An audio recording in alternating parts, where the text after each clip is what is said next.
Over the last few years, there has been an enormous growth in the truth movement. With the enormous growth has arisen enormous amounts of information to digest. This is, of course, very healthy for the continuing expansion of consciousness. But as we would also expect during the growth of such a movement, a rise in many different layers of deception, sometimes very subtle, is introduced to counter consciousness. As intelligent researchers, as I know most of us are, we find an ever-increasing importance to ensure that we do not fall victim to said deceptions. Many of these techniques used are not new in their nature, but only new in their content. Many times they use the old systems and techniques of subliminal mind control that has been used on the masses for centuries. Now more than ever, it is paramount that those of us who love truth spend a little extra time evaluating the systems and methodology used by those we would seek the truth from. This means giving any particular area of interest that little extra research it deserves to either confirm or deny its credibility before we disseminate this information to others. So what are some of the ways we can use to test if the information is true? Although the areas we wish to research may not always fall into the realm of modern science, we can still leverage the methodology used by science, develop what are called theories. This means that if a technique is used heavily and treated as a factual means of delivering information, it therefore most definitely, or very well should, contain a solid or supporting theory. If it does not, and cannot be sufficiently backed, then an initial warning should be raised, as it now deeply deserves our attention. A scientific theory is a well-substantiated explanation of some aspect of the natural world based on a body of knowledge that has been repeatedly confirmed through observation and experiment. Scientists create scientific theories from hypotheses that have been collaborated through the scientific method.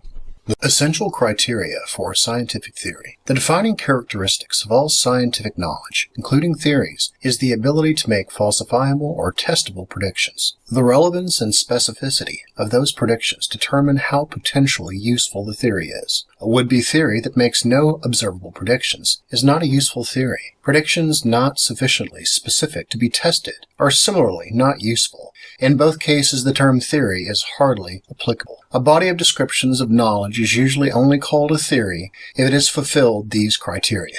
1. It makes falsifiable predictions with consistent accuracy across a broad area of scientific inquiry. 2. It is well supported by many independent strands of evidence, rather than a single foundation. This ensures that it is probably a good approximation, if not completely correct. 3. It is consistent with pre-existing theories and other experimental results. Its predictions may differ slightly from pre-existing theories in cases where they are more accurate than before. Number 4.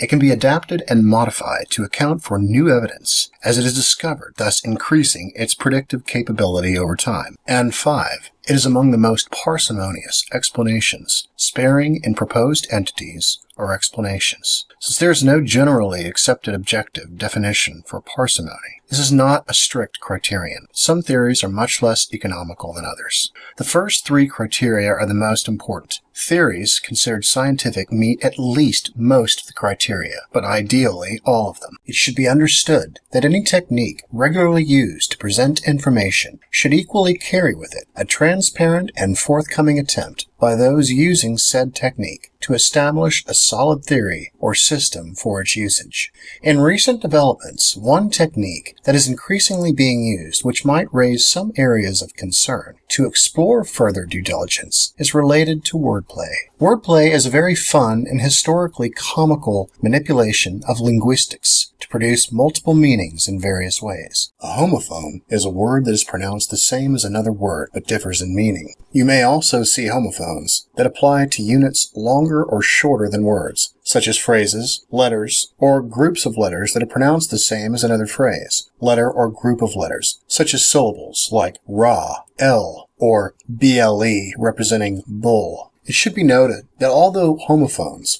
are often used to create puns and also for games such as crossword puzzles, the very definition of the homophone itself should raise concern and cause one to do a little extra due diligence, for the very definition of the homophone itself is to deceive the reader, as defined by Wikipedia. It should also be noted that just because something is fun to do does not mean that it yields truth. The homophone has also historically been used in techniques of mind control. Ultimate Mind Control, a book authored by Dr. Lung, March of 2011, explores the historical use of homophones in areas of mind control. A passage from the book reads the following: Wordplay. Being an English major prepares you for impersonating authority. Garrison Keillor. We all enjoy wordplay. All our jokes are based on a slip of the tongue, misunderstood or mispronounced words, or on words with double meaning. Words are the most powerful of tools, the most dangerous of weapons. Master manipulators use wordplay to place subliminal suggestions in their victims' minds. Such wordplay includes manipulation of sentence structure, syntax, the theory of liaison, the use of homophones. Manipulating wordsmiths also use pairing, that is, associating one word with another, exploiting already perceived connections in people's minds. Homophones work perfectly for this. Although the use of homophones and the direct manipulation of linguistics may indeed deliver the ancient mysteries, the mere fact that its heavy usage over the last few years, having established no solid theory or system behind its usage, should leave one concerned. In recent months, the increasing use of two-letter syllables to convey gods of ancient civilizations have caused an even larger area of concern, due to the fact of the enormous number of words that may be pulled upon at any moment may allow complete fabrications of stories the wordsmith wishes to convey as truth. One of the reasons a system or solid theory backing their usage has not been established is their lack of consistency. For example, they cannot consistently be used across dialects. Homophones are most widely used in the manipulation of the English language. Western Washington University posits that all language changes over time. They change because there is no fixed one-to-one correspondence between sound and meaning in human language.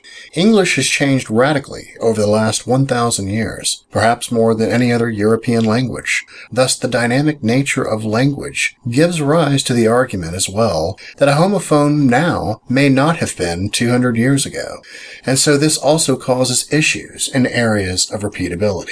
Let us take a look at two examples. In ancient Egypt, the name of the sun god was Ra, spelled R-A, sometimes pronounced Re. Given that one of the techniques is to utilize syllables to produce new meanings within words, a quick look into the Scrabble dictionary reveals that there are over 5,000 words that contain this syllable. This gives the wordsmith an enormous vocabulary to choose from, dazzling the weak-minded and vulnerable. Any efforts of producing a solid theory add to the inconsistency of this technique. For example, I may be able to tie the sun god Ra to the words radius, radiation, or radiance, but that is only 3 out of the more than 5,000 words. The word rape, which also contains Ra, is surely not a godly thing. Although phrases such as the bull of the Bible may sound somewhat clever to the common man, the adept sees through the obvious deception. Subliminal messages may also take hold of vulnerable religious groups through the manipulation of one's name. For example, although the name Christopher Lord may on the surface seem harmless, it may also be triggering a vulnerable audience to interpret the speaker as Christ Lord subliminally, and may be dangerous indeed. Whatever the problems or inconsistencies that may exist within this medium, the fact remains that as of today, none of these gurus have developed and presented a solid theory to the audience, so their integrity is ensured. And in this lies its biggest failure, as the requirements for any scientific theory can never be established.